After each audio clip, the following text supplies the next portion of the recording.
So if it is a psychologist saying these things, it's okay. But you really made them believe everything is going to be better somewhere, you can mess up your life here, that's not good. Somebody is in deep state of suffering, don't worry, when you go and sit in God's lap, everything will be okay. It's a psychological tool. But just going back a little, so psychology and psychiatry has been infamously held by the neck because of pills. I only said somewhere in a quote, not even a saying, somewhere past quote that was put out, I said, if things are going wrong with your life, it's bad enough. If you get depressed, you're only multiplying the problem. For this, the activists have been… You also? You also? Okay. Okay, I'll explain that. I very much understand. Today surgeons are clearly telling you, if you go off red meat, you eat the right food, if you exercise, you will not come for the surgery table. Is that against your cardiology? Why is psychology such an insecure profession? Absolutely not. It's just I am entitled to my sadness. See, please, who doesn't know this? Do I look so simplistic that I don't understand somebody is sad and somebody is depressed? Thank you, Sadhguru. Although I don't think Anjali is fully convinced on the answer's tangent.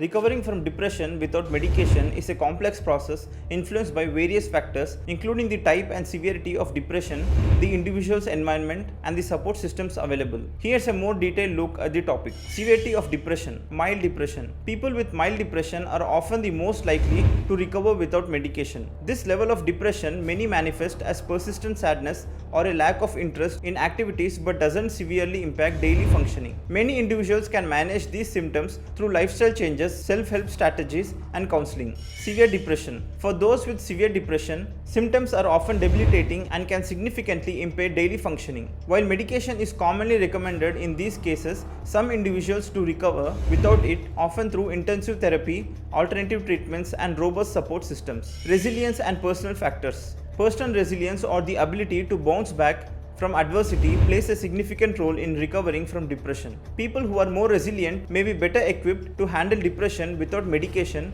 using coping strategies and seeking help when needed. Life circumstances. Factors like financial stability, job satisfaction, and overall life satisfaction can influence depression recovery. Positive changes in these areas can lead to improvements in mental health. Spontaneous recovery. Natural course of depression. Some individuals experience spontaneous recovery where depressive symptoms diminish over time without specific treatment. This can happen due to various reasons, such as changes in life circumstances or a natural resolution of the factors contributing to depression. Limitations and risks. Relapse risk. While some people recover without medication, the risk of relapse can be higher without professional treatment. It's important for individuals to have a plan in place and be vigilant about maintaining their mental health.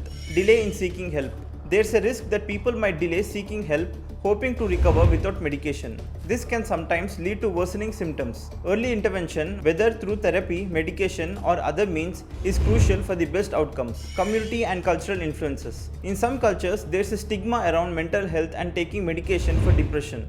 This can influence individuals to seek non-medical alternatives, sometimes to their detriment if they avoid necessary treatment. Cultural practices. In some cultures, traditional healing practices or spiritual interventions are used in place of or alongside conventional medicine. These can be effective for some individuals depending on their beliefs and the practices used. Statistics and studies. Recovery rates. Various studies indicate that 20 to 40% of people with mild to moderate depression can recover without medication. For severe depression, the rates are lower, but recovery is still possible. Effectiveness of therapy alone. Research has shown that therapy, particularly cognitive behavior therapy, can be as effective as medication for many people with depression, especially when combined with lifestyle changes. Conclusion. While many people can and do recover from depression without medication, it's a deeply individual process. The success of non-medication approaches depends on various factors, including the severity of the depression, the individual circumstances, and the availability of support therapies and networks. Consulting with a healthcare professional to create a tailored plan is essential for anyone dealing with depression. Namaste, Sadhguru. Namaskaram. I'm Harshita. My question to you is, what do you think about the concept of hell or heaven? hell or heaven. What do you think about that concept? I heard it, I was just trying to figure out where you are, what… Is it heaven or… if you jump, it'll be hell for sure. I won't do that. So, please sit down. Thank you, Harshita. See, those who have made a hell out of themselves are always aspiring to go to heaven. Yes.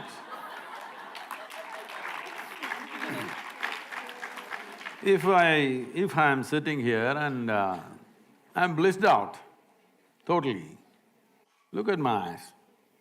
It looks like I'm always stoned.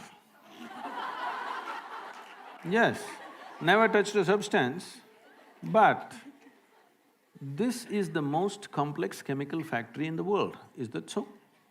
Do you agree with me? The question is only, are you a great CEO or a lousy CEO of this chemical factory? If you are a great CEO, you would keep this all the time, blissed out, right chemistry. If you're a lousy CEO, you produce bad chemistry and you think it's because of this one or that one or that one. So, for some reason people are feeling miserable. Their chemical factory is not going the way they want.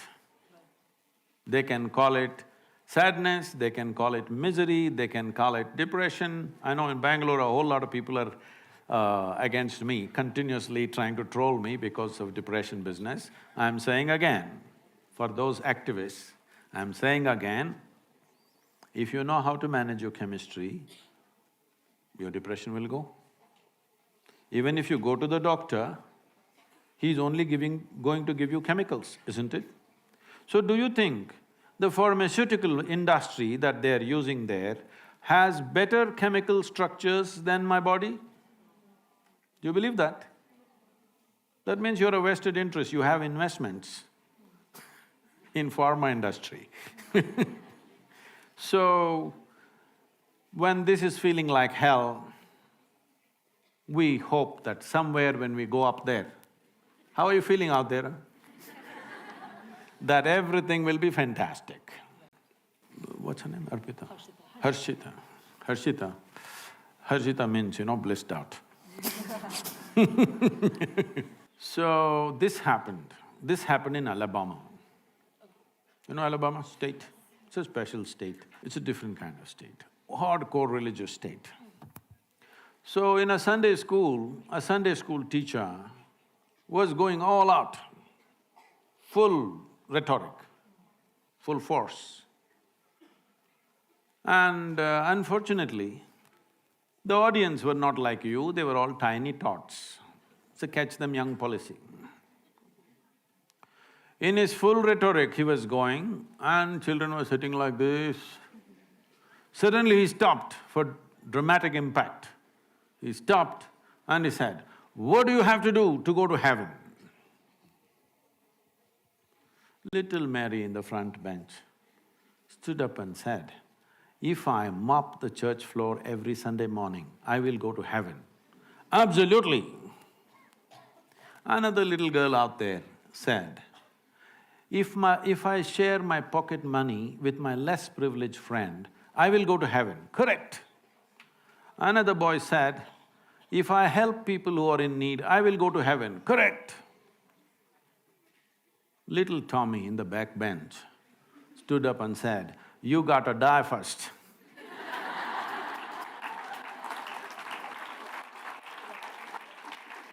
Well, that's a qualification. If you want to go to heaven, you got to die first. So when you die, depending on your culture, we will either bury you or burn you or cut you and throw you to the birds. Yes, one of these things we will do, depending on your culture. So one thing is very clear, you will put your body back into the earth and it's a very eco-friendly thing to do. If you've not done anything in your life eco-friendly, that is one act which will be good. You should not take your body and go. You must put it back into the earth because this belongs to the earth. So you left your body and went to heaven. You know what is in heaven, Harshita? No? You know? Okay, okay. So, what is in heaven? In Hindu heaven, food is very good. If you're a foodie, you must go to Hindu heaven. Nala himself will cook personally for you. He's the greatest chef. If you go to another kind of heaven, white-gowned ladies will float around in the clouds. If you like that kind of ambience, you go there. If you go to another heaven, you will have virgin problems. If that's what you're looking for, you go there. But you went there without the body. What do you do with good food and virgins, I'm asking? Hello? You don't have a body, these are all bodily problems, isn't it? No body, what do you do with food and virgins? In the Hindu way of life, there is a thing, up there in heaven, there is an Akshaya Patra. How much ever you eat, food will always be full.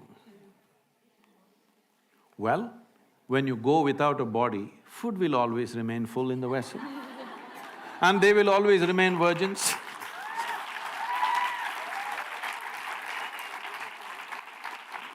So, we have been doing this for a long time.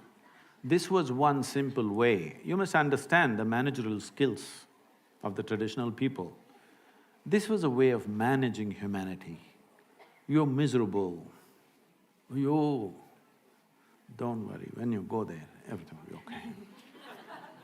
Solace. So if it is a psychologist saying these things, it's okay. But you really made them believe everything is going to be better somewhere, you can mess up your life here, that's not good. Somebody is in deep state of suffering, don't worry, when you go and sit in God's lap, everything will be okay. It's a psychological tool. It's fine when people are in extreme states, but don't brand it and sell it everywhere because it's not going to work like that. So, now heavens are collapsing in people's minds. Why there is such an increase of consumption of alcohol and drugs on the planet is mainly because still people are not articulating it, but in their minds, heavens are collapsing. How many of you are thinking, one day when I go to heaven, everything will be fantastic? Not many of you, I'm sure. But in the previous generation, if you had looked, the numbers were quite significant. So heavens are obviously collapsing in human mind because if you ask three questions, all the three heavens will collapse. Yes.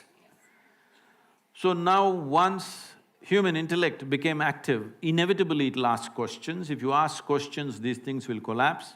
So people are trying to have alternatives right here, that they're getting drunk and drugged right here. So this is the moment.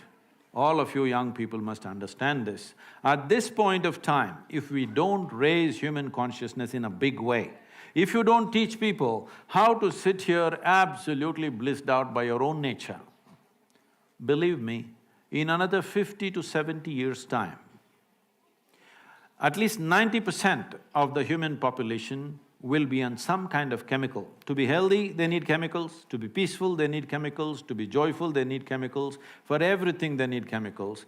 I want you to know this, 70% of US population is on prescription medication. The most affluent nation on the planet. Why does individuals and societies seek affluence? Because the first step of affluence is choice of food, choice of nourishment. The second step of affluence is choice of lifestyles. The most incredible variety of food is in front of you and enormous lifestyle choices are there, and in this society, 70% of the people are on pharmaceutical, prescription medication. This clearly shows if you do economic development without also cultivating human consciousness, our wealth will become our biggest problem. So we are still on the threshold of economic development. This is the time where we have to invest in evolving human consciousness. For all this previous question, the problems that you asked and everything, fundamentally evolution of human societies need to happen. But there is no such thing as a society, there's just you and me. It's only individual people. If you and me evolve, Society has evolved, world has evolved, isn't it? Society is only abstract, it is actually all of us individuals, isn't it?